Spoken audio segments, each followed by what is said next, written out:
Dipa Ma, Part 3, Dipa Ma's Legacy. Chapter 11, 10 Lessons to Live By. The story of Dipa Ma's spiritual unfolding is the archetypal tale of all who seek the way. The stages it describes, setting forth, making a commitment, facing and overcoming difficulties, finding freedom, and sharing one's discoveries with the world, closely parallel those of the Buddha's own journey of transformation. After his great awakening under the Bodhi tree, the Buddha enunciated the Four Noble Truths. First, that suffering exists and is in fact the hallmark of all conditioned existence. Second, that its cause is attachment. Third, that it is possible to end suffering. And fourth, that there is a path, which he spelled out in detail, that leads away from suffering to the cherished goal of liberation.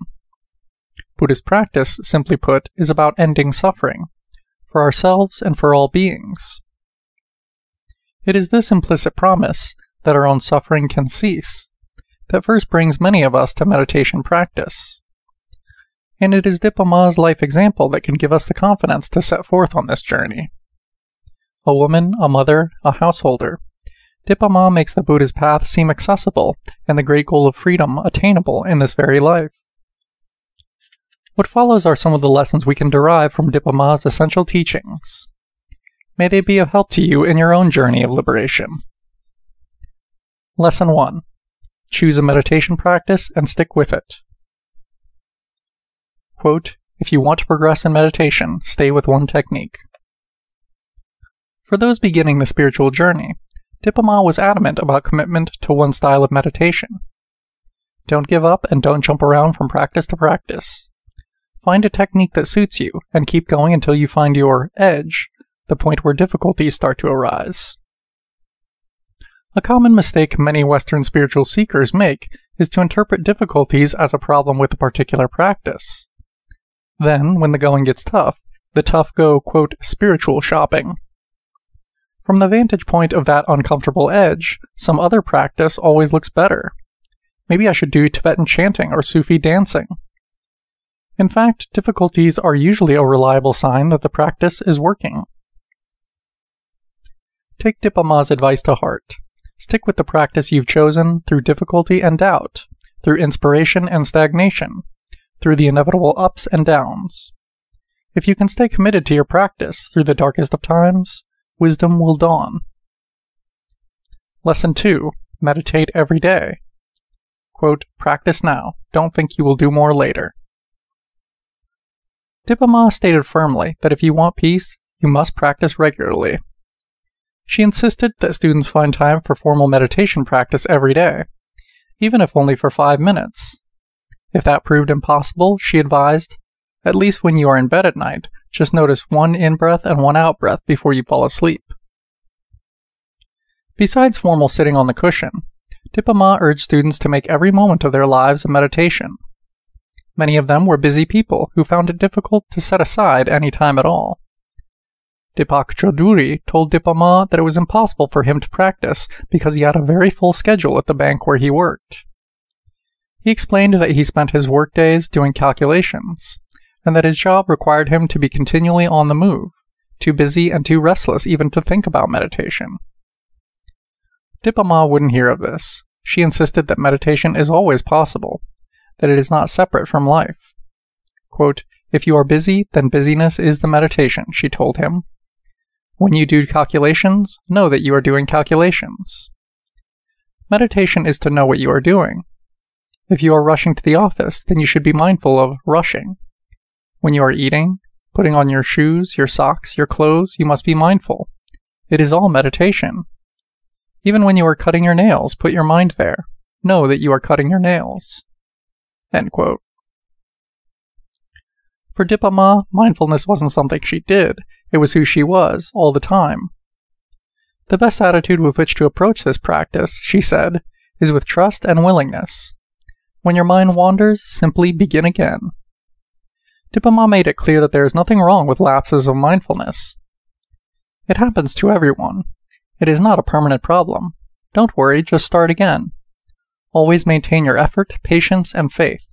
End quote. Even when you lose energy and motivation, she advised, just notice that. then shift to another mindfulness practice, walking, awareness in an ordinary activity, or sitting, in which more motivation is present. Lesson 3. Any situation is workable. Quote, each of us has enormous power. It can be used to help ourselves and help others. The Buddha left his wife and child in order to pursue his awakening. But Dipa Ma, out of necessity, found her path to freedom within the context of motherhood and ordinary household life. Her message to women, and men everywhere, is that you don't have to leave your family to reach high stages of spiritual understanding. You can be a spouse and parent and still pursue the Dharma. Even though initially she thought that she would have to give up her daughter to go to a monastery and practice in solitude, Dipa Ma came to understand that she could make her family part of the journey. Dipa Ma's approach was a radical inclusiveness, everything and the kitchen sink. There is nothing ultimately to cling to in this world, Dipa Ma taught, but we can make a good use of everything in it. Life is not to be rejected. It is here. And as long as it is here and we are here, we can make the best use of it. Dipa Ma wasn't attached to a particular teacher, place, or lifestyle. The whole world was her monastery. Sharon Kreider remembers, quote, at my idealistic age of 20, when I wanted to believe if I sat long enough with the right teacher, everything would be okay, she showed me it was about being awake to much more. She was an example of how to be a true mother to the world. To be a true mother is to feel life intensely. To be a true mother is to embrace whatever comes along, with awareness, and to make all circumstances my teachers. End quote. Lesson 4. Practice patience. Quote, patience is one of the most important virtues for developing mindfulness and concentration. End quote. Patience is forged by constantly meeting the edge. If you stay with your meditation practice, it is inevitable that difficulties will arise. In the most challenging situations, merely showing up, being present, may be all that is possible, and it may be enough. Kate Wheeler recounts the effects of this kind of patience in Dipa Ma's life. Quote, she had seen her mind go through every kind of suffering and was able to sit through it. Later, when she came out of that fire, there was something very determined, almost frightening, about how she could look at you, because she had seen herself. There was nowhere to hide. She exemplified that you can't just sit around thinking about getting enlightened. You have to take hold of these truths at the deepest levels of your heart. End quote. Dipa Ma's daughter talks about her mother's patience. Quote, the day before she died, Rishi, who was 11 at the time, was misbehaving when I was getting ready for work. I got very angry. I was trying to hit him, and he hid behind my mother. She wouldn't let me touch him. I was very upset, and cried to her, you don't know how mad he has made me. I want to punish him. My mother came to me with a mild, slow voice and said, Dipa, you are my daughter, and you too were silly once. I did not throw you out of the house for being silly. She talked about being affectionate and patient and talking slowly. It was a teaching I remember. End quote. Patience is a lifetime practice to be developed and refined over time. According to Dipa Ma, patience is essential in maturing the mind and therefore is one of the most important qualities to cultivate. Lesson 5. Free your mind. Your mind is all stories. Dipa Ma did not say that the mind is mostly stories. She said that there is nothing in the mind but stories. These are the personal dramas that create and maintain the sense of individual identity, who we are, what we do, what we are and are not capable of. Without our being aware of it, the endless series of such thoughts drives and limits our lives, and yet those stories are without substance. Dipa Ma challenged students' belief in their stories, their attachment to the stories.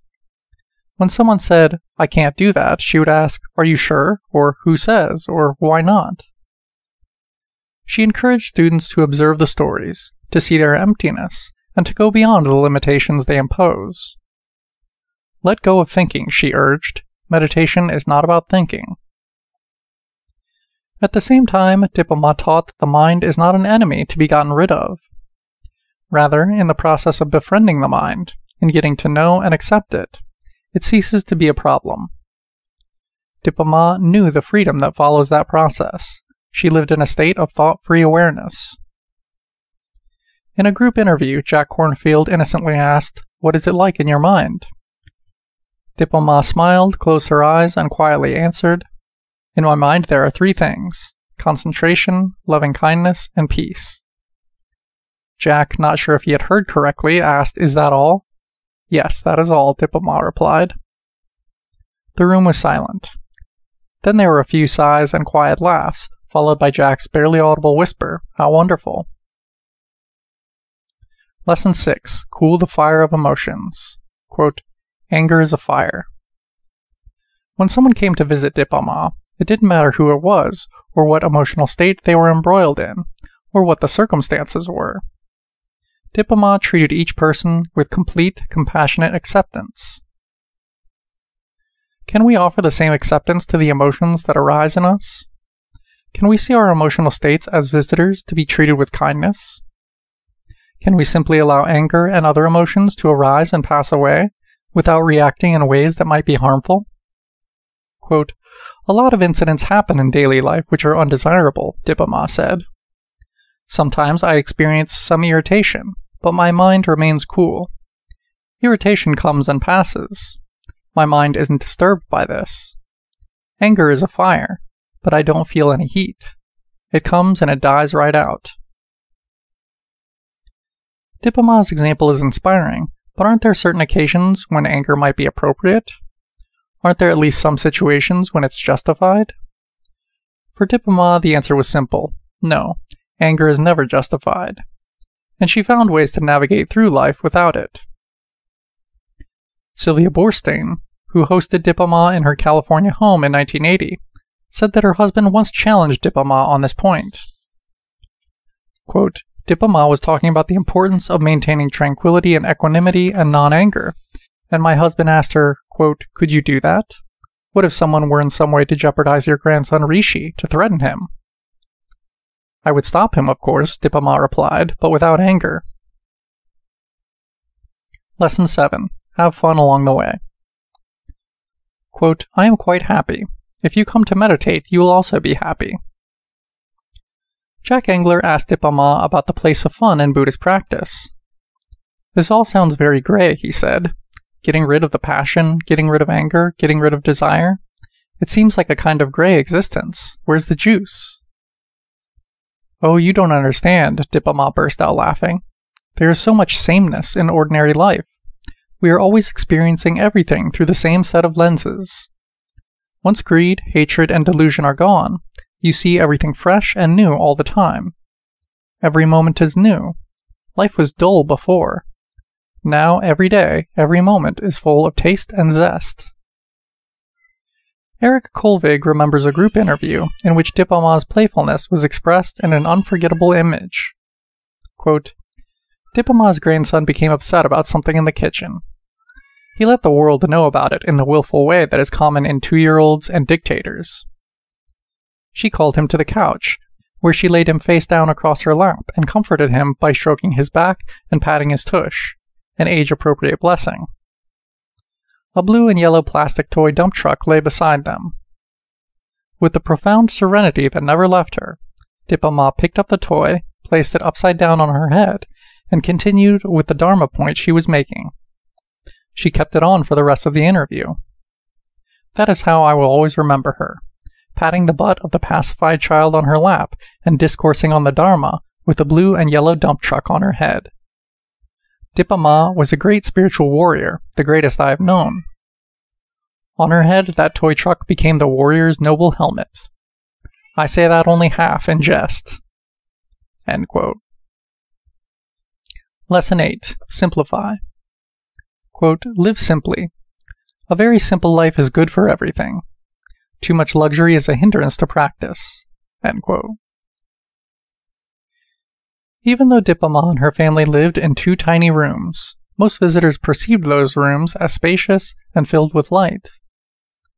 One student observed that while we in the West think we need a lot of physical space, what Dipa-Ma had was a vast psychic space.